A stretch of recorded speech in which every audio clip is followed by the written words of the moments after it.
السلام علیکم، میں ڈاکٹر ساکی یونان سے اور 4 نومبر کے اہم واقعات۔ 4 نومبر 1999 میں اقوام متحدہ نے طالبان حکومت پر اقتصادی پابندی عائد کر دی۔ 4 نومبر 1984 میں ہم جہانی بھارتی وزیر اعظم اندرا گاندھی کی آخری رسومات میں صدر ضیاء الحق نے شرکت کی۔ 4 نومبر 1970 میں صدارتی کابینہ نے پاکستان اسٹیل ملز کی فیزیبلٹی رپورٹ منظور کر لی۔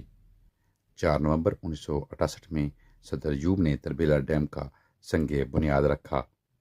4 نومبر 1961 میں صدر ایوب خان کا کراچی میں اسٹیٹ بینک کی 11 منزلہ عمارت بنانے کا فیصلہ سامنے آیا۔ 4 نومبر 1822 میں دہلی میں پانی کی سپلائی کی باضابطہ طریقہ سے شروعات ہوئی۔ 4 نومبر 1921 میں جاپانی وزیر اعظم ہراتاکی شاکی کا ٹوکیو میں قتل کر دیا گیا۔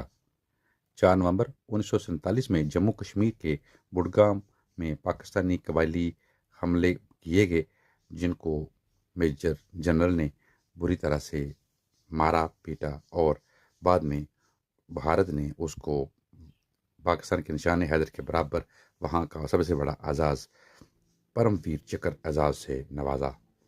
4 نومبر 2008 میں براک اوباما افریقی نژاد پہلے امریکی صدر بنے۔ 4 نومبر 2015 کو پاکستان کے لاہور میں ایک عمارت کے گر جانے سے 45 لوگوں کی اموات ہوئیں اور تقریباً 100 لوگ زخمی ہو گئے۔ 4 نومبر 1210 میں قطب الدین ایبک برصغیر کے پہلے مسلم بادشاہ وفات پا گئے۔ 4 نومبر 1979 کو تہران میں واقع امریکی سفارتخانے پر ایرانی طلباء کے مشتعل ہجوم نے دھاوا بول دیا اور سفارتخانے میں موجود تقریباً 100 افراد کو یرغمال بنا لیا، جس سے 66 امریکی بھی شامل تھے، اور یہ تقریباً 444 دن ان کے قبضے میں رہے۔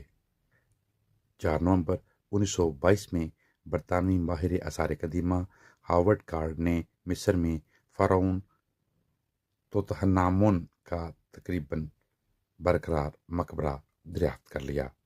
4 نومبر 1956 میں سوویت فوجیوں نے ہنگری میں بغاوت کچلنے کے لیے داخلہ شروع کر دیا۔ 4 نومبر 1995 میں اسرائیلی وزیر اعظم اسحاق رابن کو تل ابیب میں ایک امن ریلی میں قتل کر دیا گیا۔ 4 نومبر 1964 میں آیت اللہ خمینی کو شاہ ایران کے حکم پر جلا وطن کر کے ترکی بھیج دیا گیا۔ 4 نومبر کے یہی واقعات تھے۔ بہت سا خیال رکھیں۔ Take care. اللہ حافظ۔